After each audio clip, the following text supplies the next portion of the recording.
एक गांव में एक प्यारी सी बच्ची रहती थी जिसका नाम आयशा था। आयशा को अपनी नानी के पास जाना बहुत पसंद था।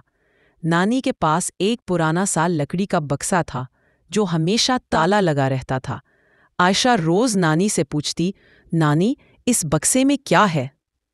नानी मुस्कुराकर कहती, बेटी, ये एक जादुई बक्सा है। जब तुम सच बोलना सीख जाओगी और दूसरों की मदद करोगी, तब ये बक्सा खुद खुल जाएगा। आयशा को तजस्सुस हुआ, मगर नानी ने कभी चाबी नहीं दिखाई। एक दिन गांव में एक बूढ़ी औरत रो रही थी क्योंकि उसका टोकरा खो गया था। आयशा ने उसकी मदद की और टोकरा ढूंढ लाई। दूसरे दिन आयशा ने अपनी गलती मान ली कि उसने नानी की टोकरी से आम चुपके से खा लिया था। नानी नाराज होने के बजाय हंस दी और बोले, बेटी, आज तुमने सच बोलकर दिल जीत लिया। इसी रात एक अजीब सी चमकदार रोशनी नानी के बक्से से निकली। बक्सा खुद ब खुद खुल गया। अंदर क्या था?